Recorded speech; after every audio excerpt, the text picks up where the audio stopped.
I remember in 1939 when I was 7, I remember hearing, I can still remember it quite clearly, Neville Chamberlain at 11 o'clock on the 3rd of September saying, "We are now at war with Germany." And my mother started to cry. And I didn't understand this. I said, "Why are you crying?" She said, "Well, you know, war is not good." And of course she remembers the younger people, young men in 1718, and my father had been involved in the war. We didn't have a shelter in our house, so we went under the house next door, under the foundation, so you've got about 2 or 3 feet, whatever the walls are, with the floorboards. So if the house collapses, you're okay. A direct hit, of course, you've had it. And you can hear this terrible banging noise of the artillery shells going up. And quite a lot of shells would go up and the proximity fuses wouldn't operate. So the shells came down, and I think there's more damage to houses from unexploded, I suppose we call it, shells, than from German bombers. It's difficult to understand the environment where the men are away, many of the men are away fighting. Their rations, you don't know, 1 or 2 eggs a day and no vitamin C's. There was no blackout, so you didn't have any lighting in the streets, and coal was a bit short. And of course, I think importantly, nobody knew who was going to win the war. So there was this environment of very utilitarian, cold, men away, who's going to win anyway. So I wasn't, part of it to get any credit, but people were very stoic and carried on. But 4 years, 5 years was a long time. I went up to London once. We knew somebody who was involved in barges up, and I do have this recollection of London with the buildings that have been blown down. You get the photograph of a London bus in a crater, because some of the bombs, 1,000-pounders, made of massive craters.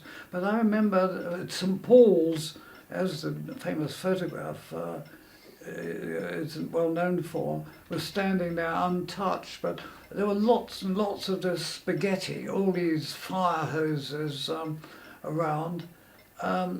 I better go on to the end of the war more, when the V1s and the V2s. The V1 was a nasty ballistic missile which apparently went up 50 or 60 miles and came down. I think the warhead was about 1,000-pounder, which is a big bomb, a big warhead, and just came out of the blue. There was a terrible crash, and a rocket.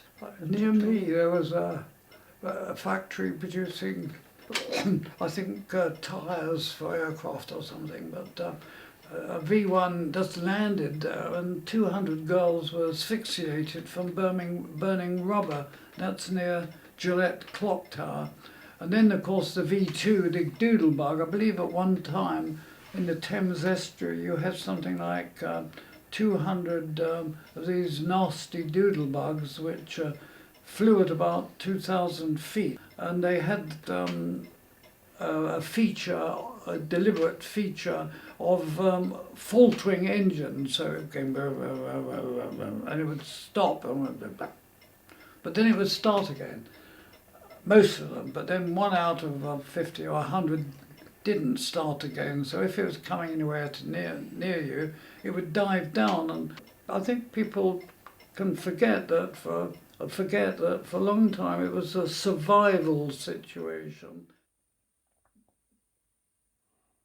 But towards the end of the war, they came down to Clacton, I think it was, of all the funny places. I seem in my mind thinking Clacton.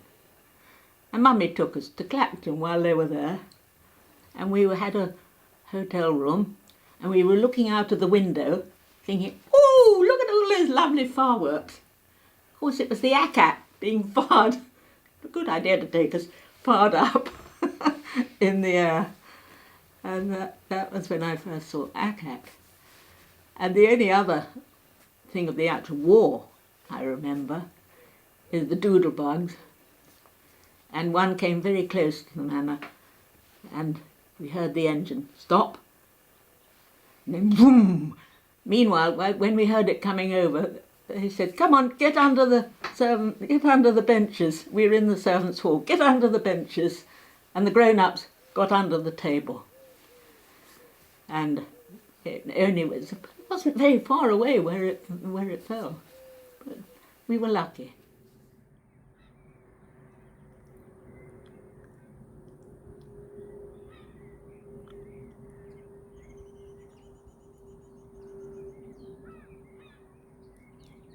I'm just going to say a few words about my dad, my much-loved dad. John, Lieutenant Commander John Christopher Howard. He was also known as Joe. He was a larger-than-life character, and he was only 5'2", but very definitely larger than life, I can promise you that. He was born and bred in Glasgow, but he had a very distinguished career, eventually, as a frogman. But after his training in the UK, he went to North Africa in readiness for the Allies' invasion of Italy in 1943. He spent the main part of his career clearing mines, occasionally attaching explosive devices to enemy craft, but joined the Allied invasion, which started in Sicily in mid-43 and eventually finished, well, pretty much towards the end of the war. His main job was clearing mines, but he was involved also in a number of offensive activities as well. He was mentioned in dispatches 3 times. He also received an MBE for bravery and devotion to duty during the Italian campaign.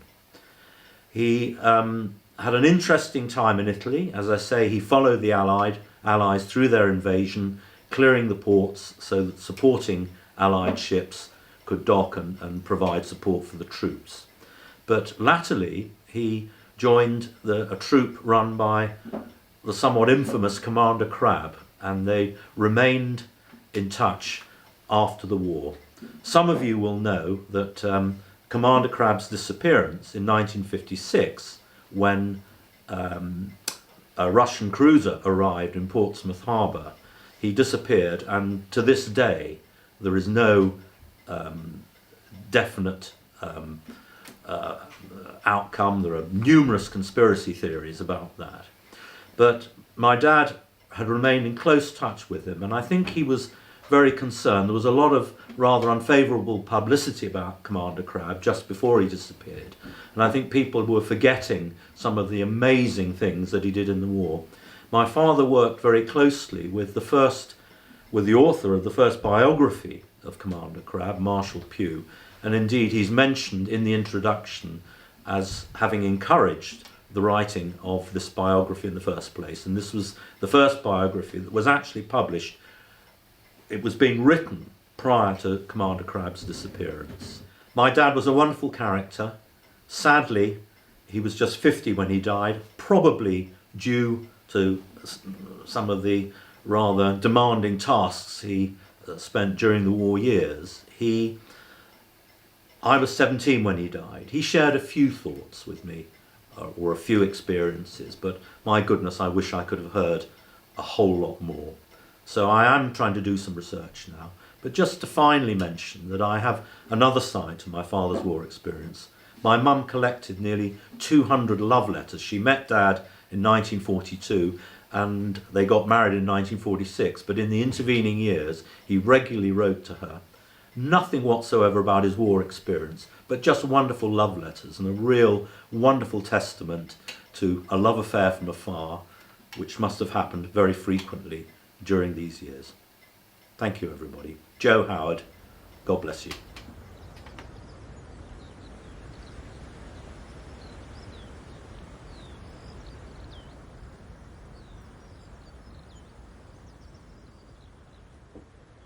I can remember quite a lot about the war, but the worst thing I can remember is those awful sirens going off to warn us that there was a raid coming on, because we lived near Portsmouth. My father was in the Navy and my mother joined up too.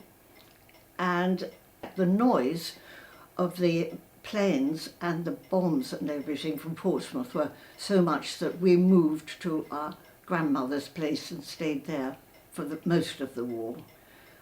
But I remember an aeroplane coming down just behind us. I think it's the M27 now, and the wreckage and everything. It was a German one. So during the war, my father was away. He was in the China Sea first, and then he did the Arctic convoys, and he got the DSO and EMB and the Battle of the River Plate. That was, in fact, there was a film of the Battle of the River Plate, and he's played by Patrick Macnee, and that was the beginning of his career, which is rather fun. My mother, meanwhile, she wasn't going to be left at home looking after the children, so she joined the Wrens. And she worked with Churchill. She was a cipher officer.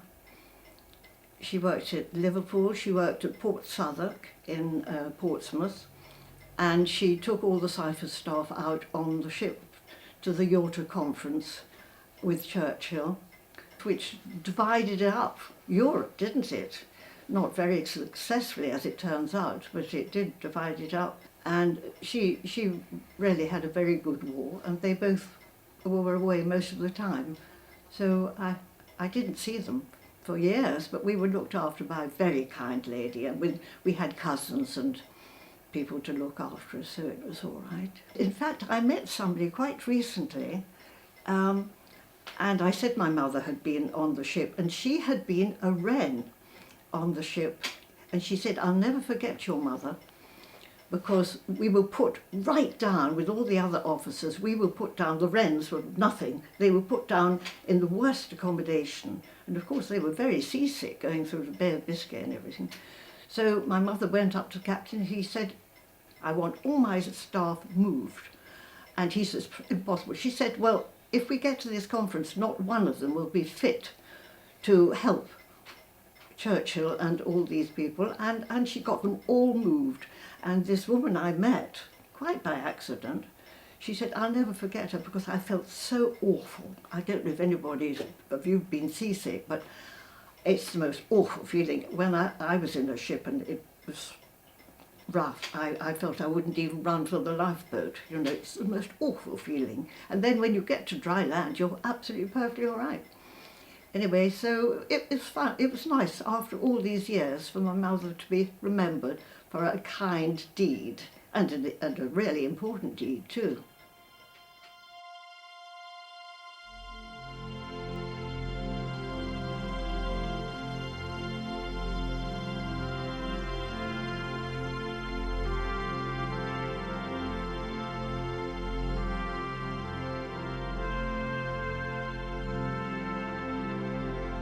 My dad, Albert, born in 1896 and joined the army when he was just 18, as these poor guys did. Had a very brief training down in Wiltshire and became a signalman in the Royal Engineers. A signalman is quite a dangerous job actually, because they didn't have radios, so it was all communication by wire. So these poor chaps were running around with these big drums of wire with their rifles on their shoulder. Anyway, he was in the trenches in mud, and some of the war diaries, which were written at the time, in the trenches. Sometimes they say heavy shelling day by day, and you can imagine these guys who are worried about being blown up. They're not going to spend ages writing, but other times they give you more detail. And he was around in December 1917 when there was the big tank battle of Cambrai. They couldn't break through the normal Hindenburg line. defences or other defences without massive losses until the tank came. And on the Battle of Cambrai, about 450 tanks went smashed through the wire and advanced about 4 or 5 miles. Unfortunately, it wasn't supported particularly well by the infantry, but there may be good reasons for that. So the Germans do everything they could to push the British Army back to the Hindenburg Line, which had been broken through. They did capture a German prisoner, when I say they, captured by this brigade, and the information came out very quickly that the Germans were going to attack the 10th Royal Inniskilling Fusiliers, which was about a mile and a half across from brigade headquarters. Trouble is that nobody could get any message to them of this impending massive attack because the telephone line was broken. My father volunteered to mend the telephone line. Slight problem: the wire was on some sort of canal boat in the air because it was less vulnerable to shrapnel. So my father said that he didn't speak much about it, but he was standing up, mending the wire, and he said these bees were buzzing about and there were German machine guns firing at him. Anyway, he managed to get the wire mended, so the Inniskillings knew that the Germans were attacking and they were able to stand to, and etc., etc. There was also the 10th Royal Inniskillings. They, in their war diary, said message received from brigade headquarters. So I put my fingers up and said that was my dad. Anyway, he was awarded the military medal, which nowadays would be the Military Cross, because both other ranks and officers now get the Military Cross. Dear old Albert, he went through the rest of the war, and at the end of October 1918, a piece of shrapnel hit him in the arm, and by the time he got medical attention, because the Germans were attacking, it was about 2 or 3 days, and gangrene set in. And apparently a medical officer went to one of these regimental aids posts, and where there were 100 or so soldiers lying down and saying, oh, see that one, that one, that one. And my father had his arm cut off. But the sad thing, well, obviously that was sad, but if he'd have gone on leave, if he'd have lasted that day, he'd have gone on leave, and the armistice would have been signed. Yeah. So dear old Dad, going back on it, he is, I think, a better man than I am, because he never complained. And if anybody said, well, do you have any difficulties? He said, well, I've got a good way to put nails in. He said, you put your nail in your mouth and hit yourself on the back of your head, and that sorts that out. But he used to be able to tie his own tie, and so... he was remarkable. He was remarkable.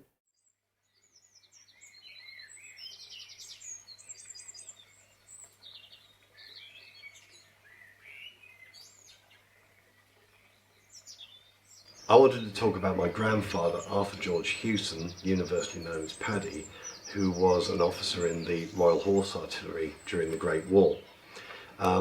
He'd been awarded the Military Cross very early on at the Battle of Lecato in August 1914.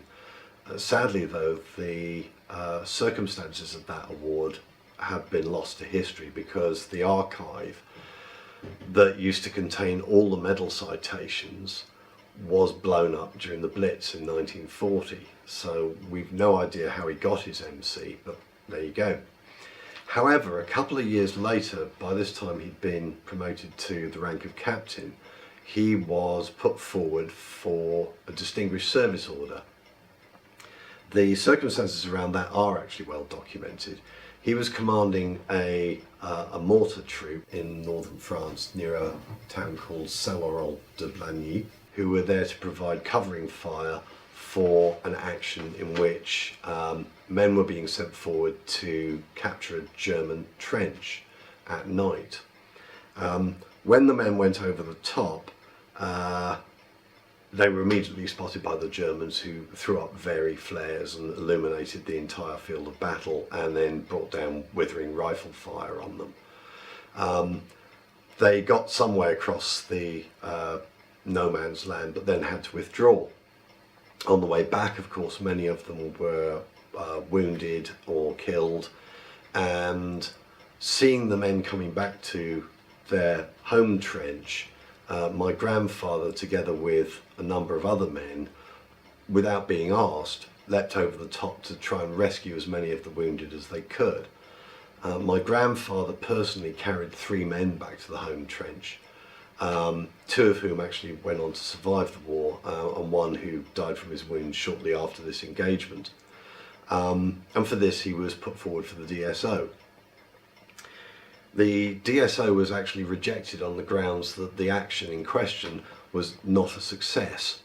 That's despite the fact that his personal sacrifice or risk was not determined by the success or otherwise of the action, so he was a little jaundiced in his opinion about staff officers after that. However, he was mentioned in dispatches, in this case for the second time, and received an illuminated manuscript which was signed by a young Winston Churchill.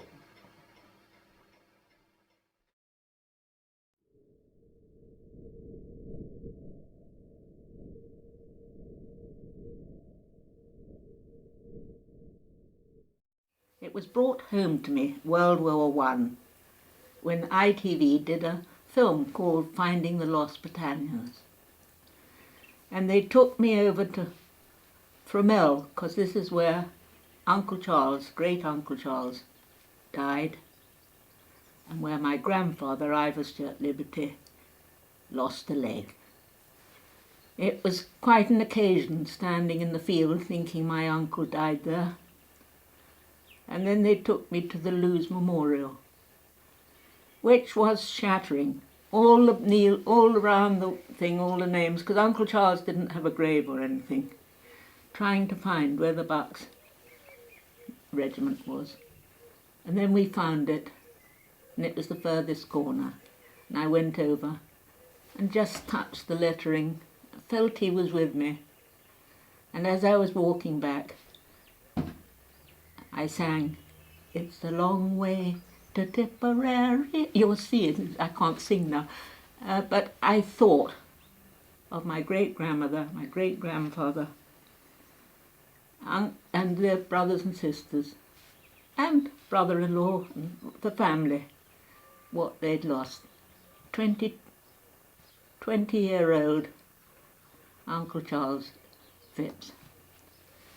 They were attacking, going across the battlefield, and he was injured in the leg. And his servant Dammit was trying to get him home, and they were both shot down and killed.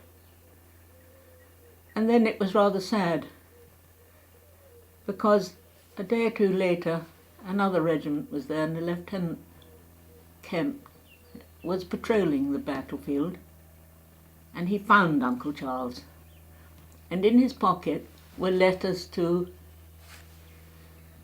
his sister.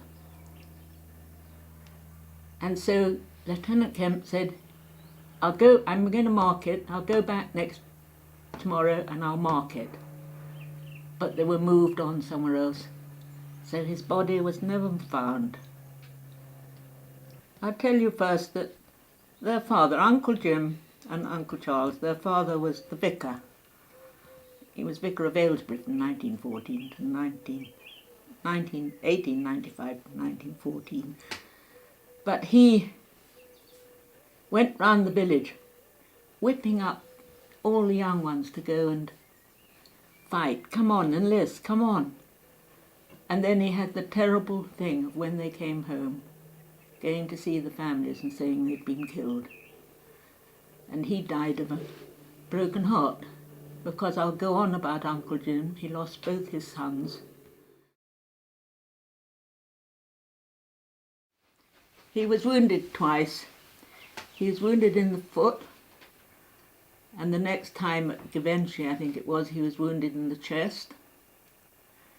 And he got the DSO and the MC. And then he went on to be one of the youngest majors in the First World War. He was 25 years old. Then it was tragic. His men loved him and he died of the pneumonia in Duren. And I would like to read, if I may, a paragraph which they said about Uncle Jim. His ADC, Sir Christopher Stone, Mr. Christopher Stone, said, "It seemed so pitiful, after all these strenuous years of fighting, to die of pneumonia in a hospital, to die as if it were a chill emerging radiant from the refiner's fire. He was straight and true, gentle and unspoiled. He came out to France at the very beginning. He was wounded twice on the Aisne and the Givenchy. And all the rest of the time he was working hard, methodically and cheerfully, diffusing the spirit that we regard as ideal, but has been very real in some precious lives all through the war, until at last he was given command of a signal company, a great responsible for a boy of 22. And for 2 years he kept command in fair times and in foul, in retreat and in advance, while older men marvelled how this unobtrusive, gentle-mannered boy managed to imbue all his officers and men with such a glow of contentment and efficiency. They were a happy family, and now they are desolate." And that always makes me sad, reading that one.